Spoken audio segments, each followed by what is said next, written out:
Good morning, everyone. Good morning. Good morning. Morning. How's it going? It's going well. No complaints yet. Still some time to find some. Right? It's like only you all are you in Central? Like, right? Is all of Illinois in Central? Yeah. I believe so. Yes. Yeah. Okay.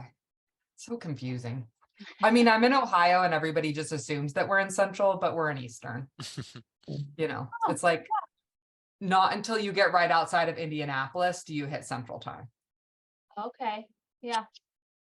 So Yeah, I'm awful with time zones. I'm the worst. I'm your central friend because I'm in Nebraska. Oh, perfect.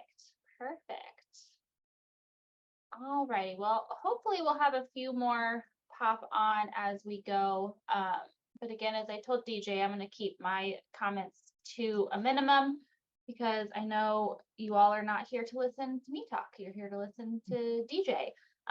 So we will kind of keep this just like we do any of our early school leaver meetings, fairly informal. I know DJ really wants it to be a conversation as well.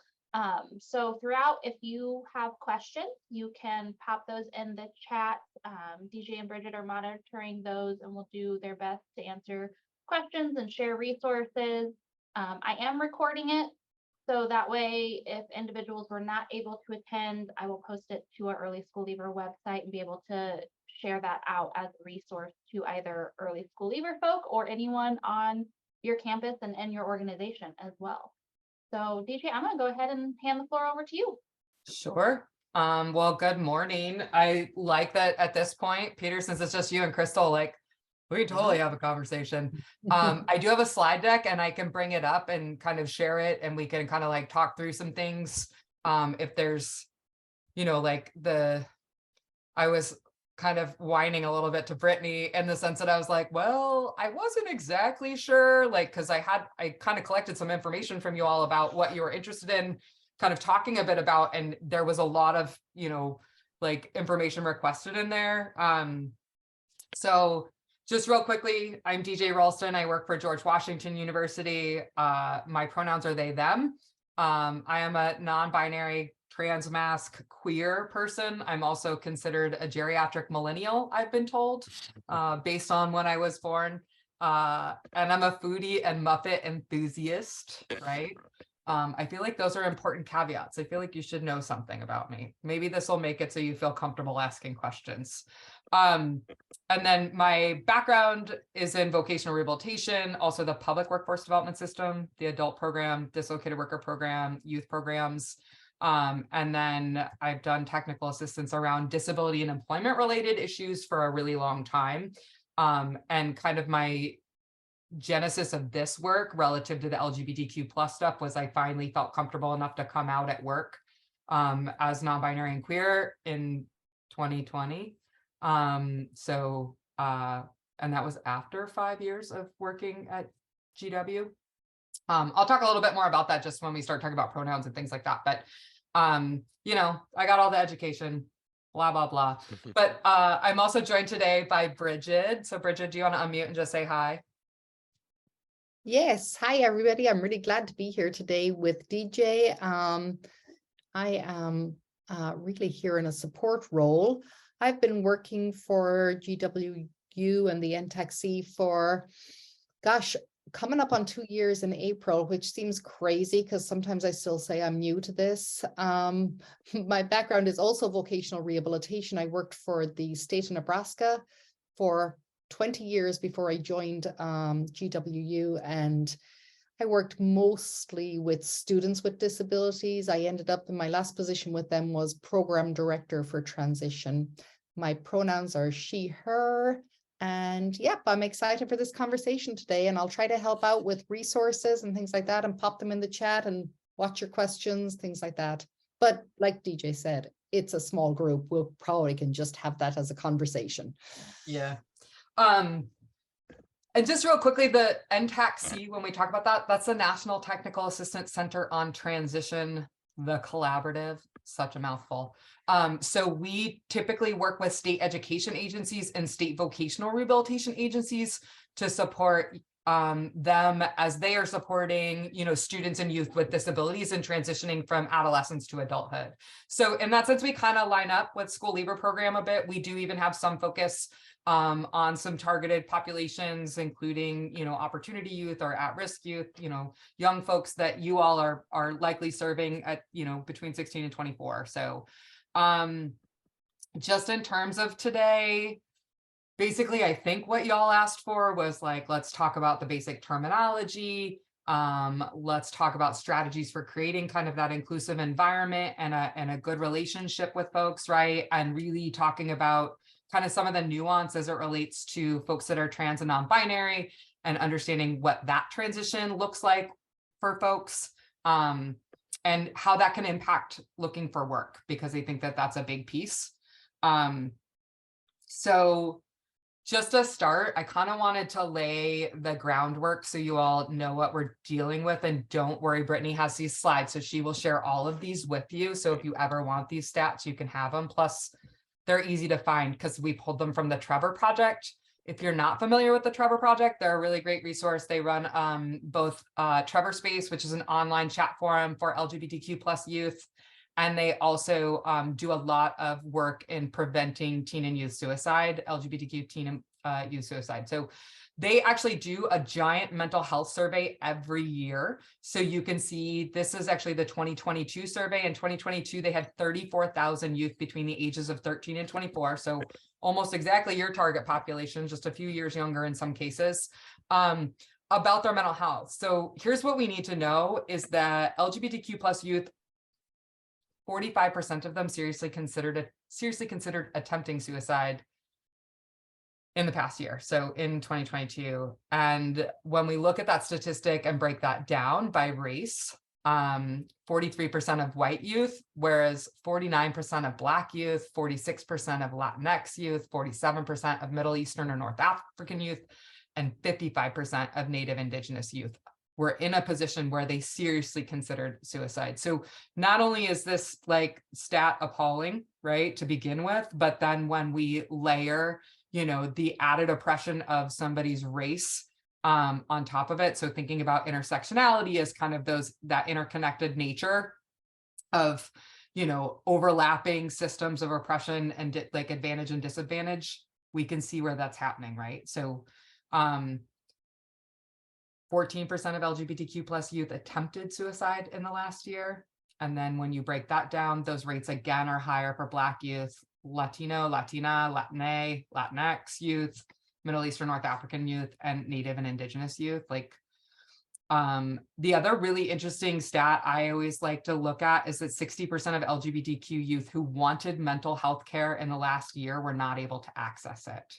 So this is where one of those things that we might want to think about as professionals working with this population is having some knowledge of where mental health care might be available for the youth that you're working with. So the other thing that is really important for us to recognize is that 36% of LGBTQ youth reported having been physically threatened or harmed due either directly to their orientation, their sexual orientation, or their gender identity. And I can put it into slideshow mode. I was just trying to avoid that while we had so few people. But if you do you want it in slideshow mode? I mean, like I can do that. Doesn't matter. Sure. Yeah. Well, and DJ, I had a question. Doesn't matter. Okay. I had a question for you about those stats.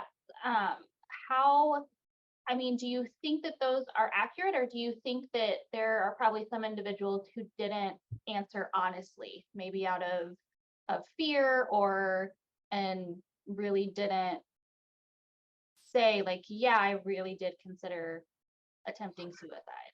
I mean, do I think that they're an underestimation as opposed to an overestimation? Possibly, although the survey is anonymous and, so like, and they're aggregating data. So, I think that they do a pretty good job of explaining that. And yes, like Peter, I would say they didn't, obviously of 34,000 youth, like, we know that there's more than that in the United States. However, that's a pretty good, like, this is a pretty good representative sample. So I would say, you know, Brittany, that's a good question. I would say I think it's pretty accurate, you know. I think one of the other things that is really important about this survey that we get from it is the fact that we know that youth who feel high social support from their families report attempting suicide at less than half the rate of those who felt low or moderate support. So, you know, that's important. And even more so youth who are living in a community that is accepting, right, of LGBTQ people reported significantly lower rates of attempting suicide. So that to me means that our support matters. And in fact, like there's another statistic out there that it's like one supportive adult in a young person's life can reduce the attempt, like, or the, you know, the attempt of suicide by like 40%. It's pretty significant. I'll have to go pull that at some point from the Trevor Project, but it's a really big deal. So even just one supportive adult, which means that could be one of us, right? Like as we're working with young people. So we're going to talk a lot about terms and language today, and that's because language actually really matters. And even more so now, especially in the age of social media, as we see things kind of flying across the internet, right? Like, you know, I love a good meme, by the way, and memes are definitely something that fly through the LGBTQ plus community. If you're not familiar with Ina Garten, she's like a famous chef, right? And she always says like, oh, if you don't have time to like make your own chicken stock from scratch, store-bought is fine, right? So this is a little play on that where she's like, oh, if you can't make your own estrogen, store-bought is fine, you know, referencing to somebody who might be taking hormone therapy. So anyway, little humor, lighten the mood. So language is important because it contributes to identity, and really it helps not just LGBTQ plus people, but really all of us, right, create and find our communities. One of the things that we should really talk about though, in, you know, human nature, we're all pretty different, right? There's a lot of nuance, and there's even differences in beliefs like within the community. So, you know, it's important, obviously, and I know you all know this as educators, like working with young folks, we're not going to make assumptions because we know that LGBTQ plus are not a monolith, you know, so meaning if you've met one transgender person, you've met one transgender person. Everybody's experiences are a little bit different, obviously. And so, you know, that's important to think about. The other thing that I can never stress enough is how much the landscape continues to change, right? And language is a big piece of that. So understanding that our language evolves, right? Like, so as a geriatric millennial, as I said earlier, right? Like I can remember when the word queer was used in a very derogatory manner on the playground. Like particularly there was a game that people used to play on the playground and use that word in a really derogatory way. Now, a lot of folks, for example, like we say queer all the time and we've reclaimed that. There are other folks within the LGBTQ plus community who are like, I would never use that term. I still find it to be, you know, triggering, whatever. So understanding that like that landscape changes is important.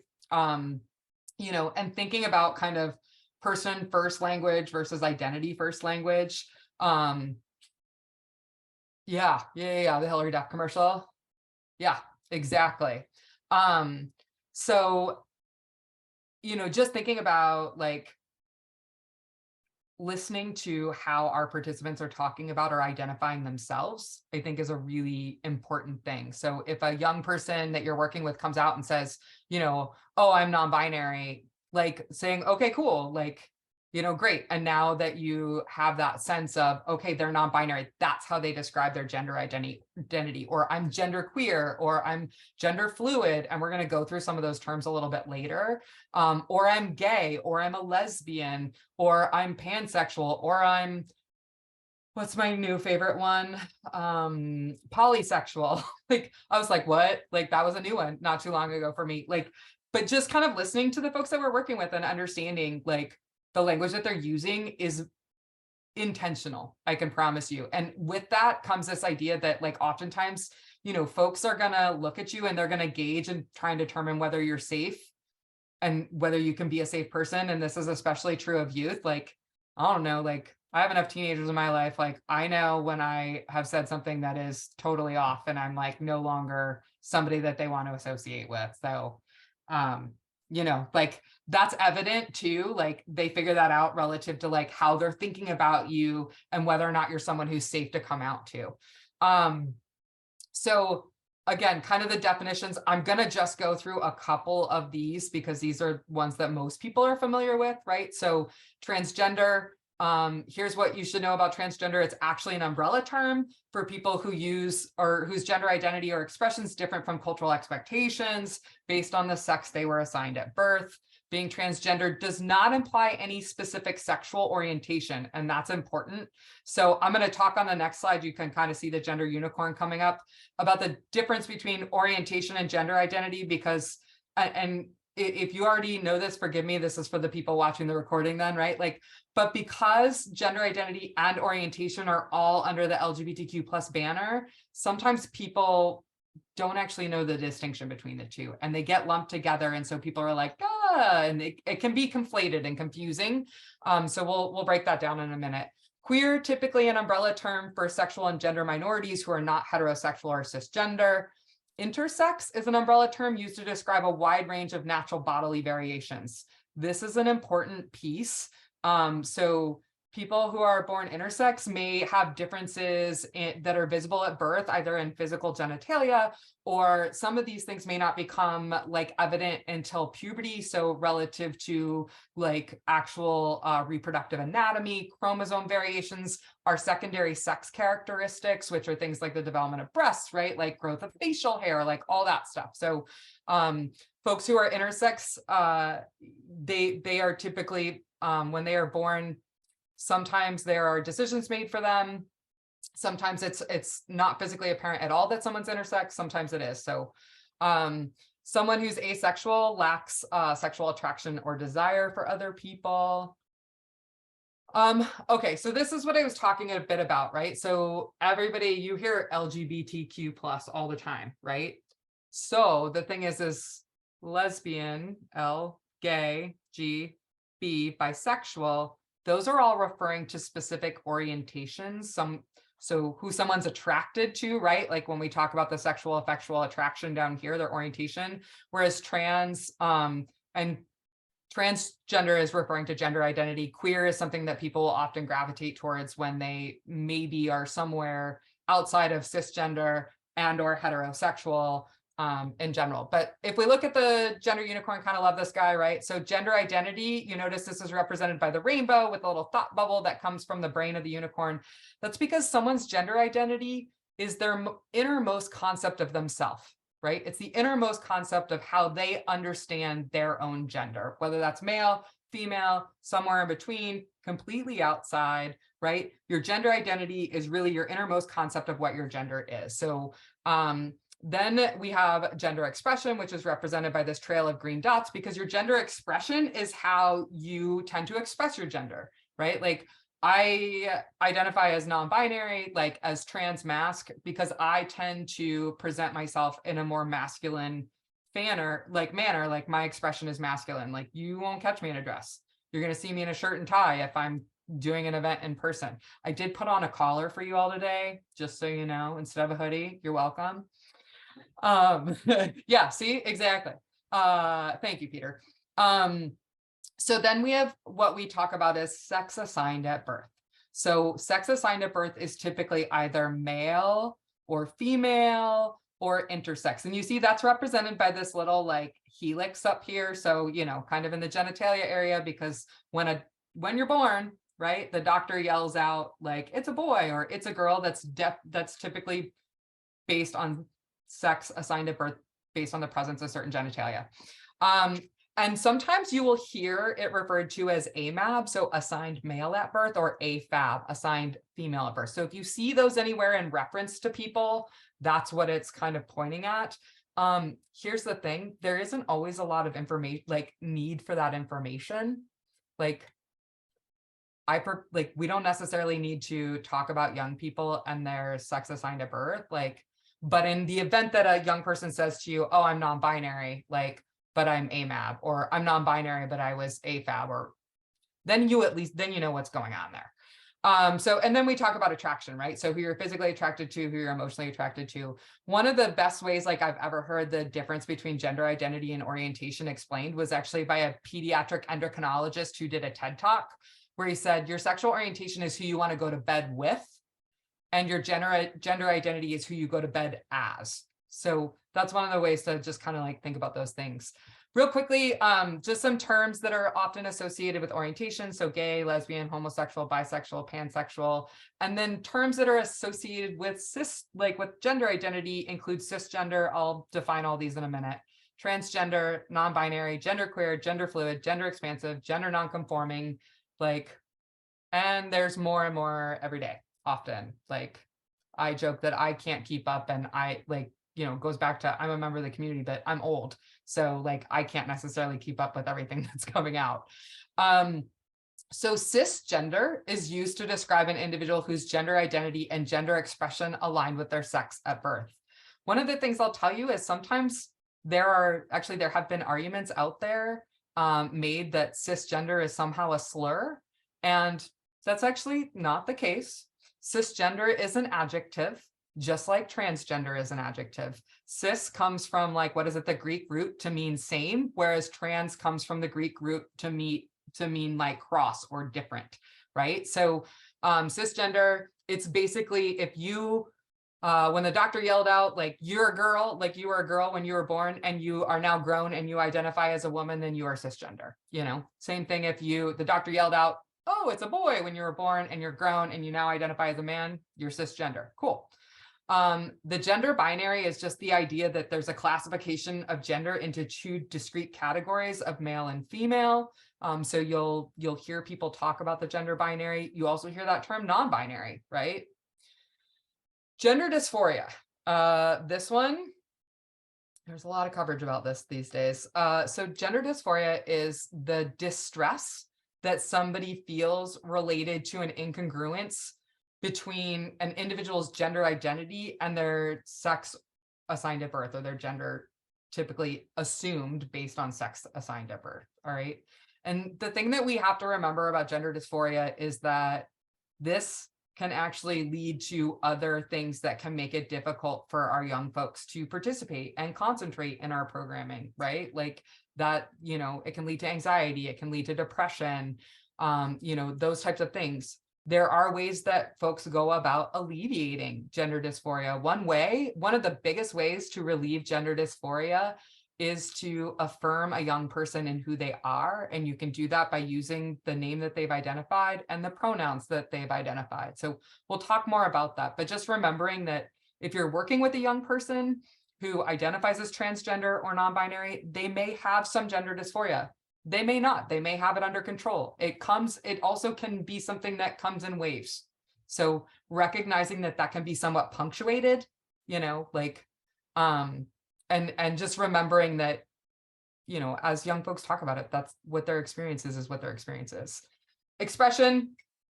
The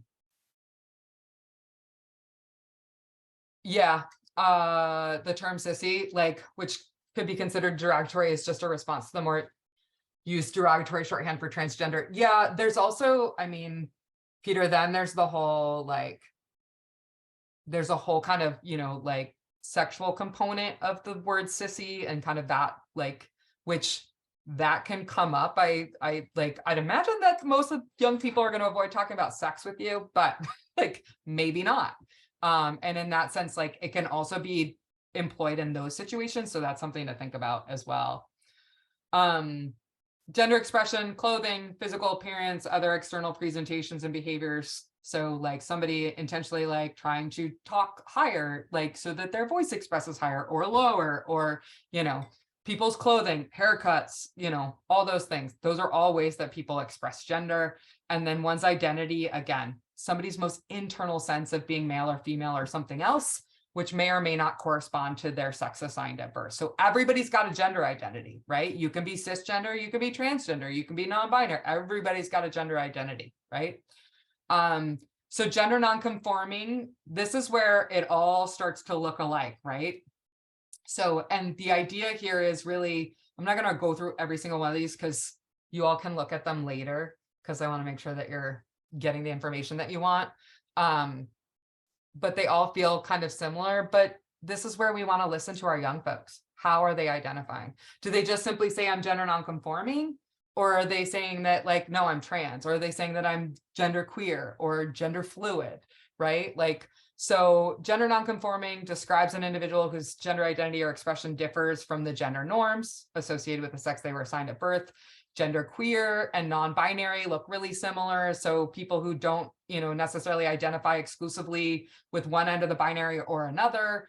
Sometimes that could be somewhere in between, sometimes that could be completely outside, or sometimes that can kind of like vacillate between the two, right? That kind of gets you at non-binary, that can get you at gender queer, that can get you at gender fluid. And so sometimes when working with young folks, when they like talk about their identity, you can say like to them, okay, cool, so you're gender fluid, like how does that, and the key here is also tone, right? Curiosity, not judgment. Like, okay, cool. Like, can you help me? Or can, like, my understanding of it is this, like, and then let them like answer that or not. This is an opportunity for you to step up and demonstrate that you've done some work in this area, right? Like that you're attempting to, so like if somebody says they're non-binary, you can say, oh, okay, cool. Like my understanding is that non-binary folks tend to either, identify outside or somewhere like maybe between the two like ends of the binary spectrum, and let that young person respond. And then you'll get a probably even more pinpointed and better sense of where they are and how they're feeling. Being trans affirmative. So that's hopefully for the young folks that you're working with, hopefully this is the route you're taking because this is what we need. And hopefully that's why you're here. So being trans affirmative is being aware of, respectful, and supportive of the needs of transgender and gender nonconforming individuals. And I'm going to tell you right now, being trans affirmative is more important than ever, given the onslaught of politicalization of trans identities, and particularly trans youth and access to trans care and all of those things. So, and I'll talk a little bit more about that when we get to the transitioning part. So pronouns, hey, y'all, there are a range of pronouns. One of the things that I would recommend is like, especially as you are like meeting people for the first time, introducing yourself, saying, hi, my name is Peter Murphy. My pronouns are, or the pronouns I use are, like, so, hi, I'm DJ Ralston. My pronouns are they, them. You see them, I have them on my Zoom screen too, like next to my name. Doing something like that, that's a quick way to signal to the young folks that you're working with that like, we're cool, like we get it. Julie, you're coming up. Do you have a good question? I saw you like, come here. Jewel, I saw your camera come on. I was like, oh, do you have a question?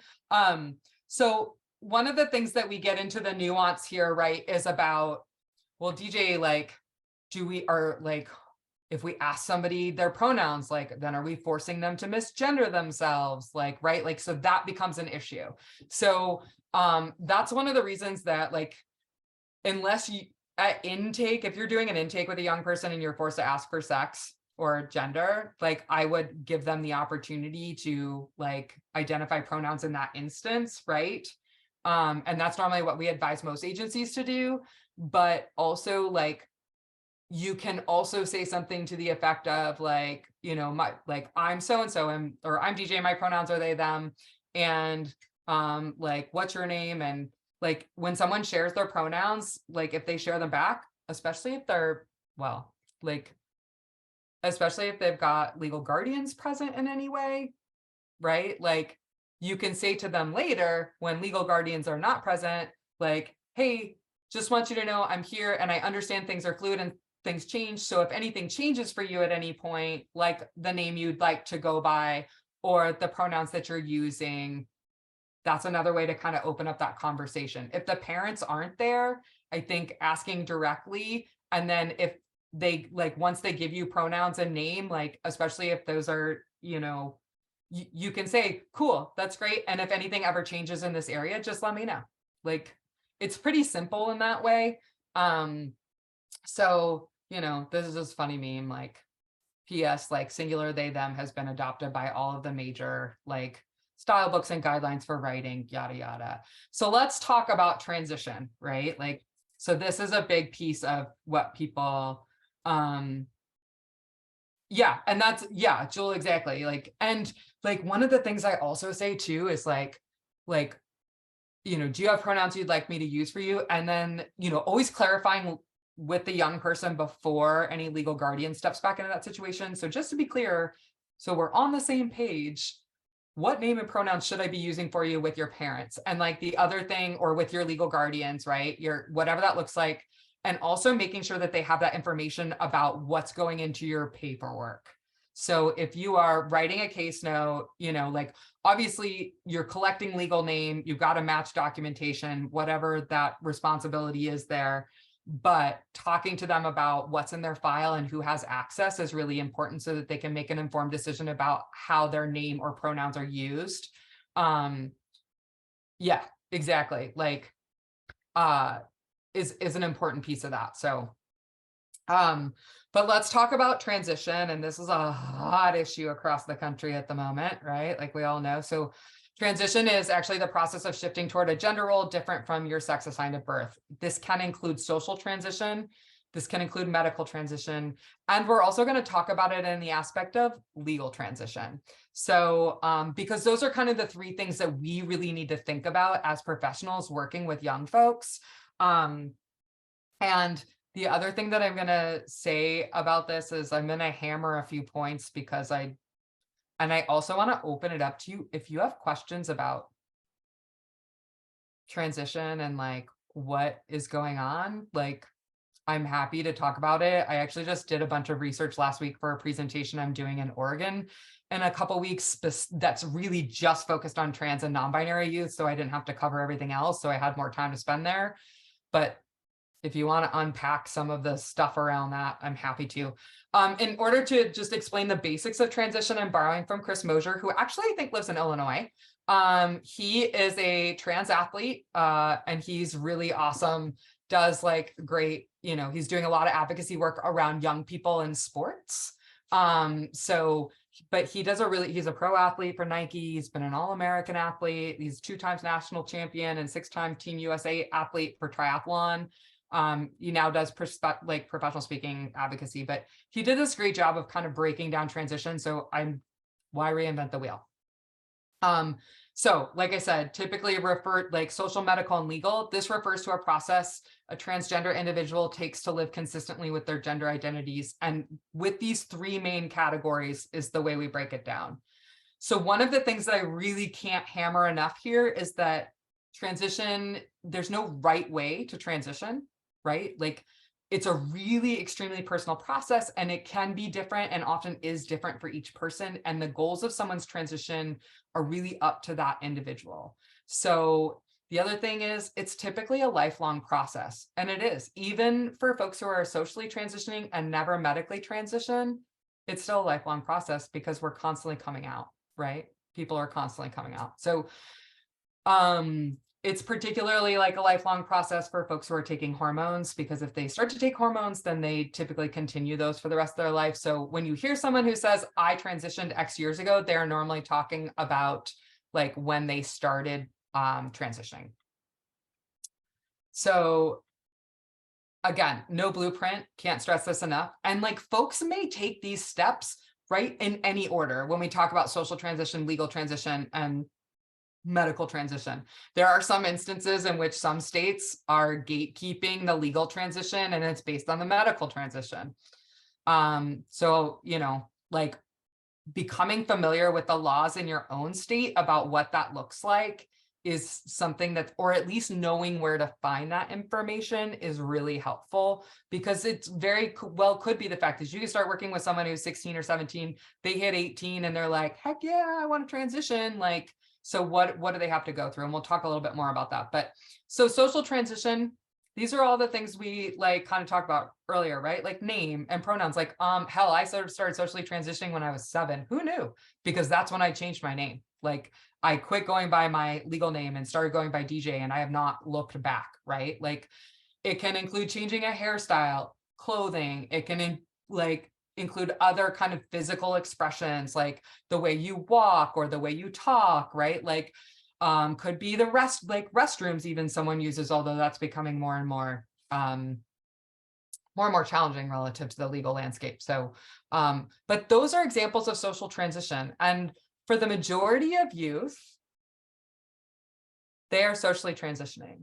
Like the majority of youth do socially transition at some point. That the majority of youth who are at least in a questioning stage, if not like kind of where they are, they want to do that social transition. They want to, you know, they want to make that move. Now, medical transition. This is the one that gets sticky. And this is the one that often people will automatically assume when a young person says, I want to transition, they automatically assume that this young person wants to medically transition. That's not actually the case. All right. Yes. Are there young people who want to medically transition? Absolutely. And are there young people who do start some forms of medical transition? Yes. However, there are standards of care. The World Professional Association for Transgender Health, WPATH, has a rigid standard of care that requires a number of things to happen, including, you know, the social transition component and typically parental consent before medical transition can happen. All right. Medical transition may include things like use of hormone blockers. It may include hormone therapy. It can include gender affirming surgeries. It can include electrolysis or laser hair removal or other gender affirming procedures. The other thing I want to lay out there real quickly, in the United States, there is no one under the age of 18 who can get a gender affirming surgery that would remove any of their reproductive anatomy. In other words, no bottom surgery. So despite the fact that there is a huge cry in the news right now about, you know, minors having gender affirming surgery, the only thing that they are just like, they are implying as if it's all the things. It's not all the things.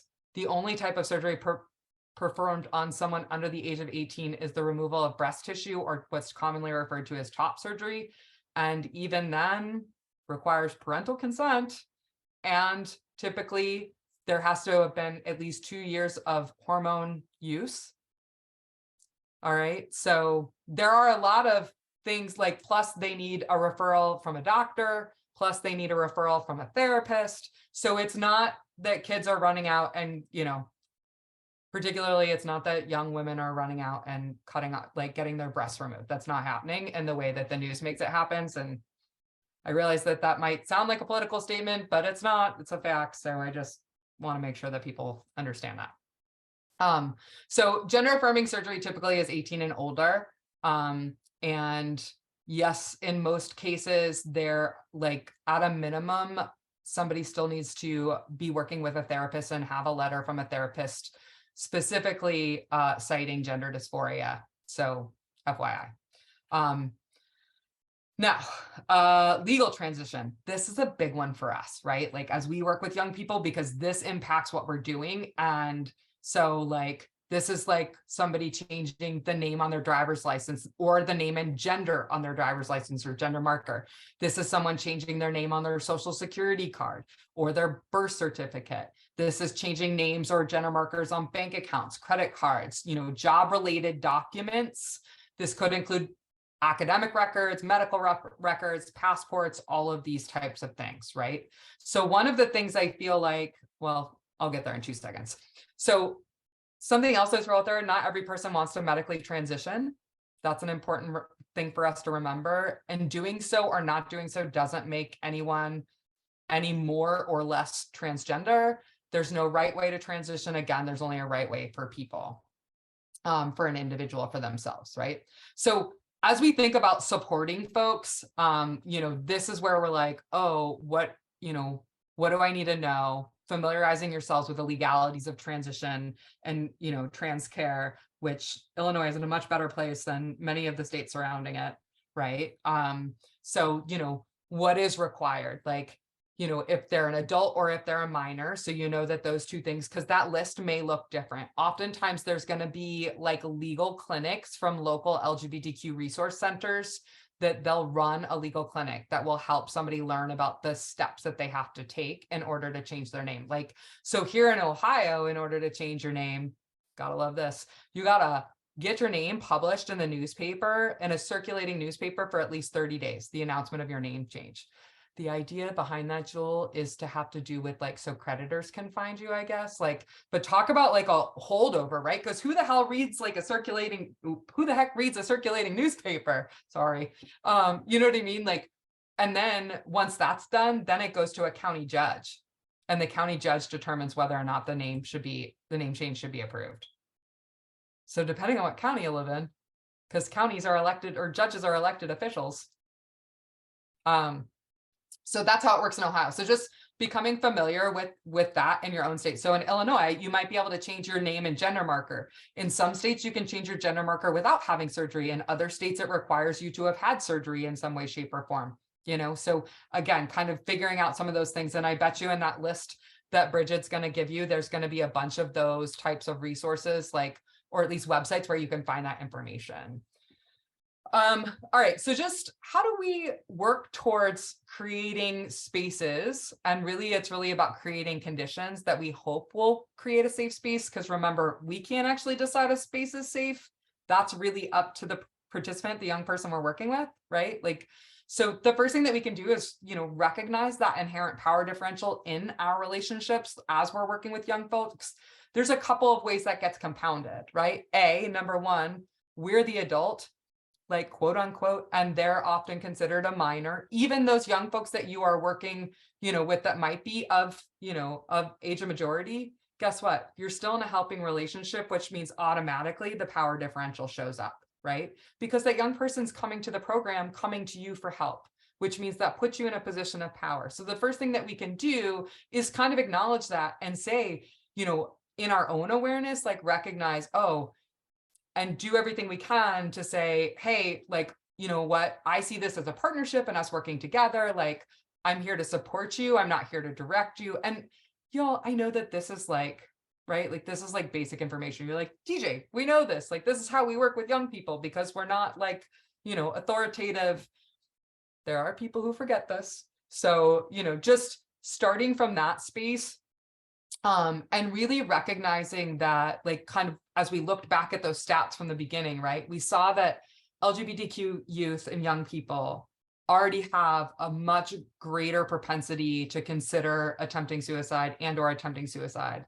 And then when we layer, an additional marginalized identity on top of that, such as, being Black or Latino, Latina, Latine, Latinx, or right, we saw that compounding effect. So recognizing that safety is going to look different for everybody. And this is going to be particularly relevant to our young people who hold more than one marginalized identity. So in some ways, if you're working with someone too, who maybe has a learning disability, and that's why they showed up in your program and didn't, make it through the traditional programming, then on top of it, they're a person of color. And then on top of it, they have an LGBTQ plus identity. The reality is they may take some time to, really open up. So doing your best to create that space and make that time. And I recognize that everything in our culture is hurry, hurry, hurry, hurry. But with these young folks, we gotta slow down and we gotta take the time it will take to build that rapport, because that's part of how we create conditions in which that young person can feel safe. And how do we do that? Well, we can show up as our authentic selves. So again, being honest, being open-minded, being accountable, showing up with humor, having a meme. I always am hey, what's the greatest meme or GIF or something you've seen this week? And that kid's gonna whip out that phone and be just things like that are gonna help you connect with that young person. That's really important. And then how do we move from safe spaces to actively affirming ones, right? Well, think about how your application and intake process just for the program. Are you asking when you're meeting with a young person for the first time, hey, do you have a name you go by? Or as opposed to your legal name, and the thing is we see this all the time for cisgender kids, Robert goes by Bobby, right? So same thing, right? We're just making that space. Again, like I said earlier, including your own pronouns when you're introducing yourself, and potentially asking about pronouns. There are situations in which, again, perhaps you all as a group want to talk through as a community practice, is this something that we do when parents are present or when they're not present? Is there a natural place within our intake of the program, where we would get this information?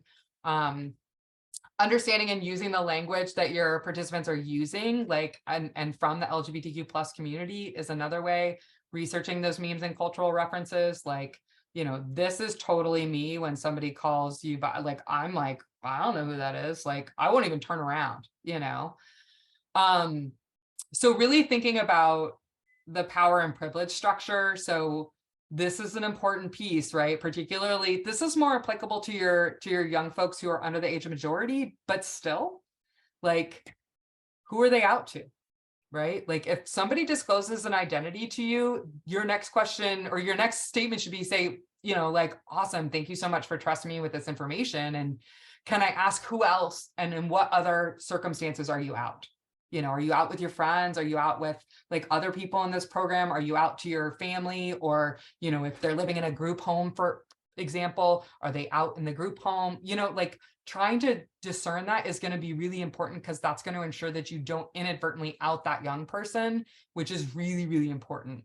If they are a young person in foster care who's in a foster home, are they out in the foster home? A lot of them probably are not. Because the majority of, and actually there's something like the statistics, something like 40% of youth in foster care identify as LGBTQ+. So, and they are more likely to be in group home situations than they are to be in independent homes, because many of the folks who are providing, who are foster care, you know, providers, or, you know, foster care families, often have religious like undertones that would preclude them from being welcoming of LGBTQ+ identities, just saying. And so something to think about. You do want to ask about their current feelings of safety. Like, do they feel safe for the most part and where they are? Asking if there's anything that they need specific to that. And this is where knowing what your local resources are is so important, right? Like, so again, that's why, like, Bridget has a list. We'll share that a little bit at the end. And I hate when my camera does that. Sorry. So knowing where those local resources are is really important, and just listening, honestly, like, that's such a big piece of making sure. And so what else can you do? You know, well, model the correct use of their gender, pronouns, and names. So if they are out, make sure that you are using their gender, like their pronouns and their name.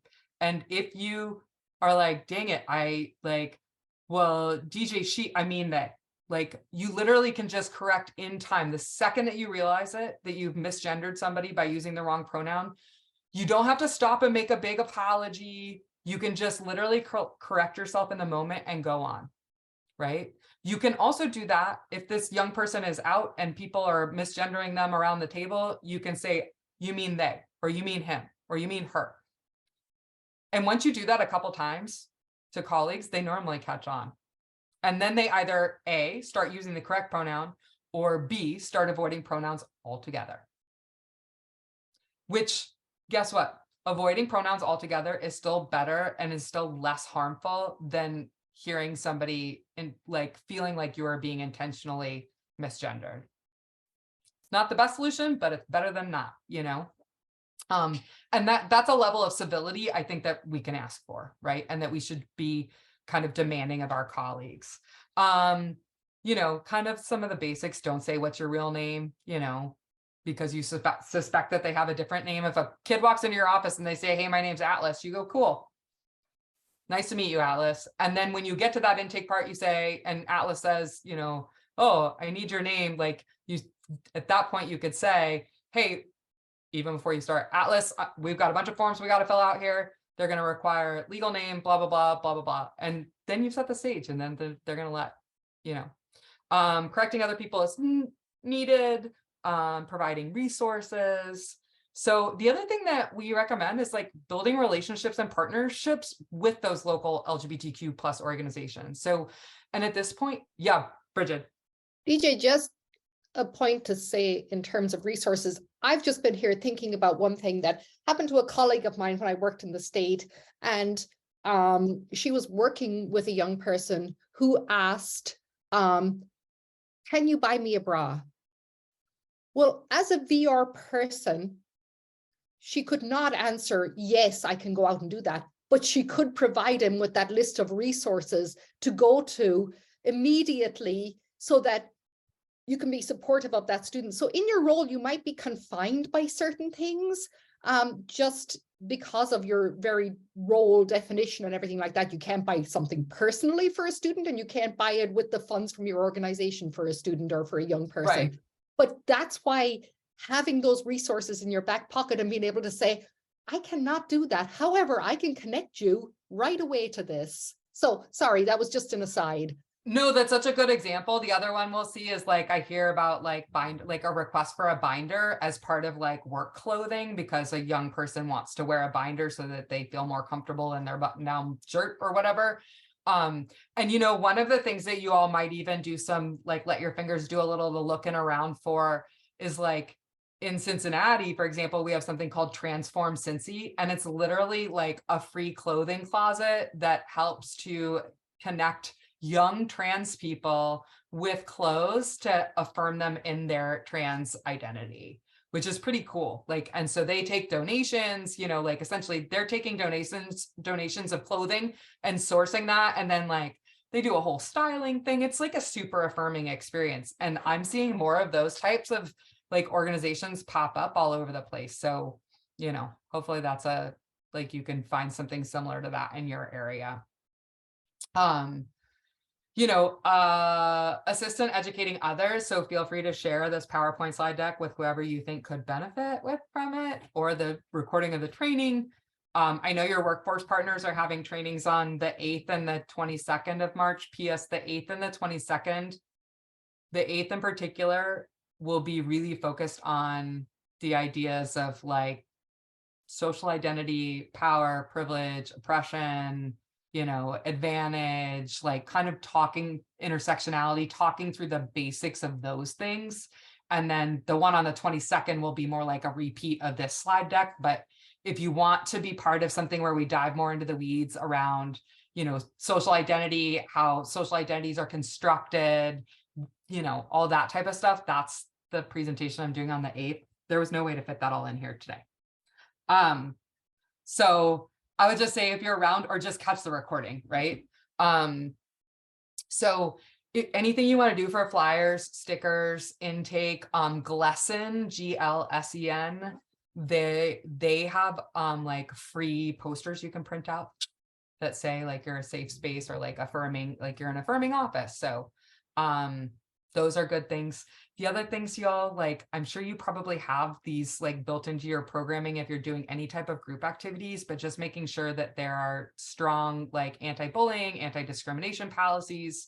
We always encourage those to take a more like positive behavioral intervention framework, or the use of like restorative justice as opposed to zero tolerance, because zero tolerance we know tends to already or it tends to like marginalize or disproportionately affect already marginalized groups.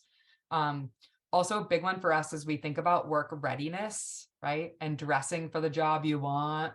Like, I'm like so bitter about all that. I'm like, why do we have a, anyway, just ensuring that dress codes and dress expectations are gender inclusive. So instead of gendering the clothing, saying, you know, something like a shirt and tie and a pair of chinos would be appropriate attire for work, or something like, you know, a mid-length dress, or a, you know, a skirt below the, you know, mid-knee, or whatever. However you want to say that, like, that doesn't include gender. Just don't gender the dang clothing, all right? Like, no, clothing doesn't have gender, right? Like, but we can talk about what's appropriate to wear for work without gendering it, certainly. So just keeping that in mind too. You know, yeah. By the way, transgender, I said this earlier, those are adjectives, right? So you've got a transgender man who is someone who is transgender and identifies as a man, right? You have transgender woman who's someone who is transgender and identifies as a woman, just like you have somebody who's a cisgender woman. Well, guess what? She's cisgender and identifies as a woman. So just kind of thinking about trans and transgender, like as more of that, you know, like adjective style. Transsexual really is an outdated term. I see it come back every now and then, but it's still used predominantly as a derogatory type of term. So, you know, I'd avoid it. We don't say sex change. You know, we talk about gender you know, gender affirming procedures, gender affirming surgeries, like it should be really about kind of talking about it from kind of the affirmation standpoint, as opposed to, yeah. Ooh, 4 minutes to spare. I'm here as long as you guys need, but like, that's kind of the down and dirty high level overview.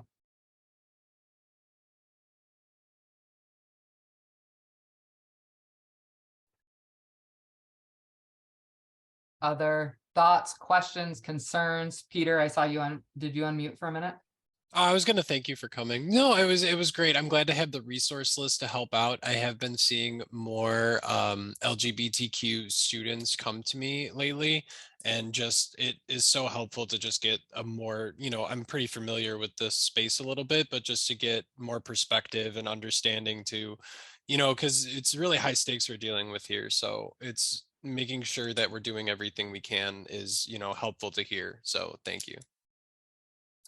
Yeah, I will say from a personal standpoint, like it's not easy right now, especially like for trans and non-binary youth, as the continued debates go on about, affirming care and not just affirming care, like ultimately it feels like people are trying to invalidate who you are. That's at least, like, I mean, and I'm not speaking for everybody, but I'll just kind of speak generally here. For me, like, and I'm watching these things happen, and there's this idea about asking questions like, oh, what, now we're not allowed to question people. I don't know if anybody's familiar, but or has seen any of the stuff that, there've been several articles in the New York Times that have been front page of the New York Times, that have talked about parents' rights to know, like there's all these issues that people are using to essentially, in a lot of ways, I think, like, stoke fear and concern. And so I think it is important whenever you hear something where you're like, wow, really? Like, young people are running off and getting surgeries without their parental consent, like without parental consent. Something tells you ought to probably double check that. If you hear something where you're like, oh, that sounds pretty extreme, it's probably worth checking into. The Human Rights Campaign has a kind of series of like myths, like myths, like transgender myths area, one of the things we often get asked about, is like the bathroom issue.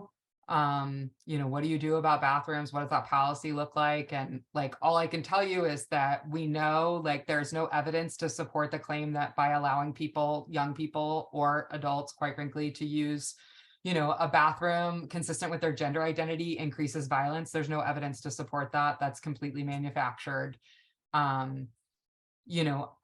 It can become an issue for people. Like, I've talked about personally, when I travel, especially if I'm traveling through an airport and I'm already in work clothes, I'm wearing a shirt and tie, I will only use a family restroom in an airport. I've been in a restroom and had somebody look at me cross-eyed enough, a couple of times, enough to make me go, oh, like somebody's could make a real issue out of this, and then my safety's at risk, so recognizing too that the toll that the constant news cycle can take.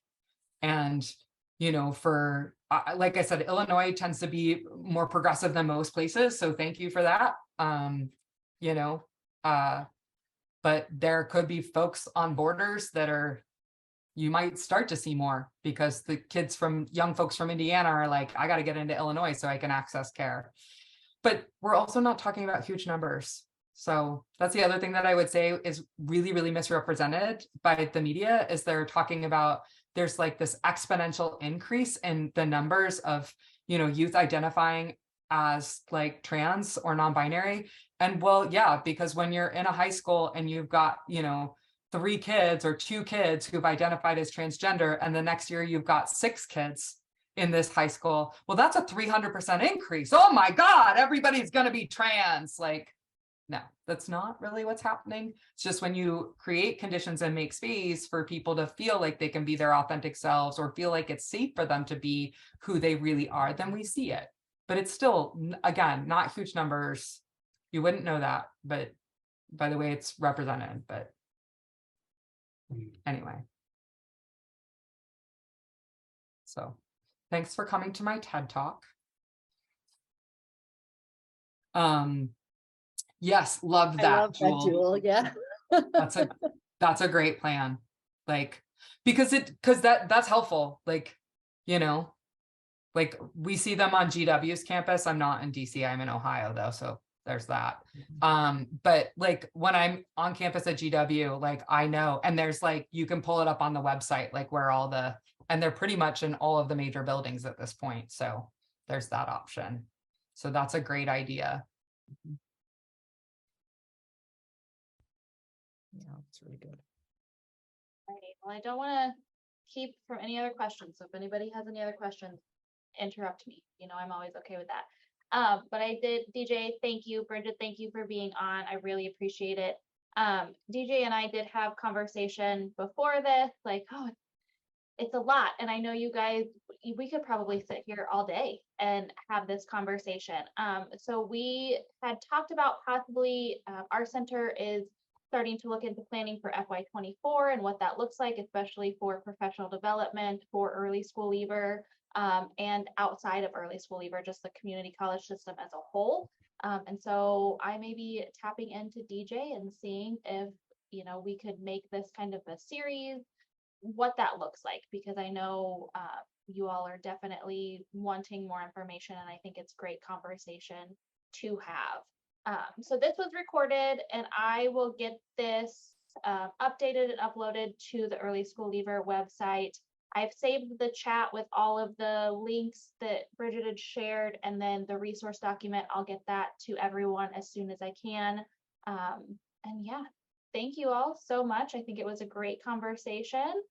I know it was helpful for me. I learned a lot, so I hope you all did as well.